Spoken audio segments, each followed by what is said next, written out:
کہ بعض اسپیشلائز جو ہے جیسے ڈیولپڈ فیلڈس ہیں تو بعض علاقوں میں ملکوں میں اس طرح کی، لیکن ہمارے ہاں یہ چیز نہیں ہے. ہم ایز اے ہول برائلر لیتے ہیں کہ آخرکار جو اس کا جتنا زیادہ وزن پوری باڈی کا ہو جائے، تو ہمارے ہاں جنرلی وہی کرائٹیریا رکھا جاتا ہے. جب آپ برائلر چوزہ خریدیں تو دیکھیں کہ اس کا وزن شروع میں اس کا وزن کتنا ہے. اگر 40 گرام کے آس پاس ہے تو وہ اچھا وزن ہے. چوزہ الرٹ ہے، چوزہ ایک ہی ہیچ کا ہے. بعض دفعہ اس طرح بھی ہوتا ہے کہ 2 ہیچ کے چوزے ملا کے دے دیے جاتے ہیں ہیچری سے. یہ بڑا پریشانی والی بات ہوتی ہے آگے جا کے فارمر کے لیے. تو یہ انشور کریں کہ آپ کو جو چوزہ مل رہا ہے وہ ایک ہی ہیچ کا ہے. دوسری بات یہ ہے کہ ہمارے ہاں یہ رواج نہیں ہے، لیکن اگر سیکسنگ والا مل جائے، میل اور فیمیل علیحدہ، بے شک وہ ایک پورا ہیچ ہو، لیکن اگر وہ میل علیحدہ فیمیل علیحدہ آپ کو مل جائیں تو اس سے آگے مینجمنٹ میں بڑا فائدہ ہوتا ہے. چونکہ میل کی گروتھ اور فیمیل چوزہ جو ہے اس کی گروتھ میں اور اس کی بیہیویئر میں فرق آتا ہے. جب میل ڈومیننٹ ہوتا ہے وہ زیادہ فیڈ کھا جاتا ہے، فیمیل کم فیڈ کھاتی ہے، وہ میل اس کو فیڈ کھانے نہیں دیتے. اس طرح وزن میں اور ایف سی آر میں فرق آتا ہے. لیکن اگر یہ ممکن ہو سکے کسی ہیچری میں کہ جی میل اور فیمیل سیکسنگ کر کے دے رہے ہیں تو آپ اس کو چوائس کریں. پھر اس کے ساتھ ساتھ ایک اور بہت بنیادی چیز یہ ہے کہ برائلر کی جو پرورش ہے اس میں سب سے بنیادی چیز یہ ہوتی ہے کہ اس کی جو قوت مدافعت ہے بیماریوں کے خلاف، ماحول کے خلاف، ایڈورس ماحول کے خلاف، وہ کیسی ہے.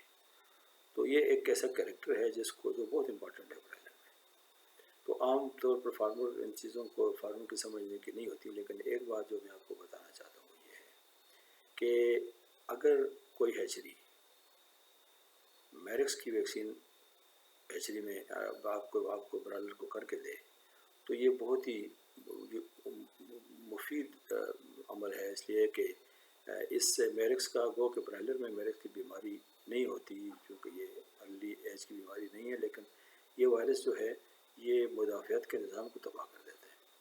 تو دنیا میں میرکس کی ویکسین برائلر میں کی جاتی ہے اس لیے کہ وہ خود مدافعت کے نظام کو تحفظ دیا جا سکے.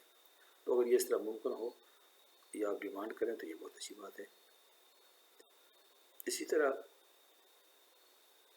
چوزے کی اپیرنس الرٹ ہو، اس کی آنکھوں کو دیکھیں تو شارپ اور تیز ہوں، اس کی ٹانگیں اور اس کے پنجوں کو دیکھیں کہ صحیح ہوں اور مضبوط ہوں، ٹانگیں اس کی مضبوط ہوں، اور خاص طور پر اس کی ٹانگوں کی پچھلی طرف جہاں نیول ہوتی ہے، نیول کارڈ کا جگہ، اس کو ضرور دیکھیں کہ وہ کہیں اس پر انفلیمیشن یا وہ یوک جو ہے وہاں پر جو ہے نا یہ جو زردی ہے انڈے کی اس کی ریمیننگز شروع میں ہوتی ہیں چوزے کو کچھ ابتدائی عمر کے کچھ گھنٹوں کے لیے جب اس کو خوراک مہیا ہوتی ہے وہاں سے.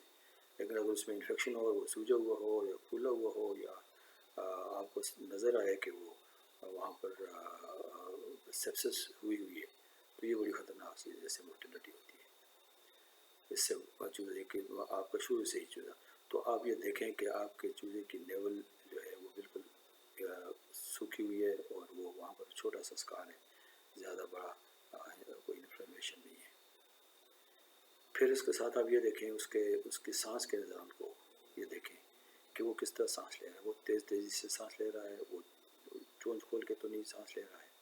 بعض دفعہ بعض بیماریاں ہیچری سے ایسی آتی ہیں جیسے فنگل بیماری، پھپھندے کی بیماری، اسپرجلوسس، وہ پھر بڑا نقصان کرتی ہے. اس کی علاج بھی نہیں ہوتا بہت مشکل سے، اور پھر ایسا چوزہ ایسا فلاح پھر وزن نہیں کرتا، بعد میں مسائل رہتے ہیں پوری عمر. اس لیے اس کا بہت احتیاط کی جائے، یہ ضرور چیک کیا جائے. تو اس کے علاوہ ایک بنیادی چیز جو آپ کو دیکھنی چاہیے یا کرنی چاہیے وہ یہ ہے کہ آپ کے پاس جب فلاک آ جائے، جب بھیج آ جائے فارم پہ، تو پہلے دن یا وہیں ہیچری سے جب آپ چوزہ ریسیو کریں تو آپ لیبارٹری میں قریب جہاں پر بھی اویلیبل ہے، وہ ضروری ہے کہ آپ اس کے پلورم کے اور ایم جی کا ٹیسٹ کروا لیں پہلے دن کے چوزے کا. یہ آپ کو بہت ہیلپ کرے گا یہ بتانے میں کہ کیا آپ کے چوزے میں کہیں بریڈر سے پیرنٹ سے بیماری تو نہیں آ رہی نیچے، خاص طور پر سالمونیلا کی بیماری جس کو پلورم سالمونیلا کہتے ہیں. یہ بڑی اس سے بہت موٹیلٹی ہوتی ہے شروع میں پہلے 1-2 ہفتوں میں، اور فلاک دوا ہو جاتا ہے بعد میں، وہ وزن نہیں کرتا. اس لیے یہ اور ایم جی کا بھی ضرور چیک کرنا چاہیے، اس لیے کہ یہ ریسپریٹری اگر یہ آرگنزم آ جائے تو سانس کی بیماریوں کا مسائل پر رہتے ہیں. تو یہ بنیادی چیزوں کو اگر آپ ذہن میں رکھیں چوزے کی سلیکشن میں، برائلر چوزے کی ایک دن کی سلیکشن میں، تو یہ آپ کو پھر آگے اس میں آپ یہ مت دیکھیں کہ سستا مل جائے یا مہنگا مل جائے، قیمت کو نہ دیکھیں بلکہ ان کوالٹیز کو دیکھیں.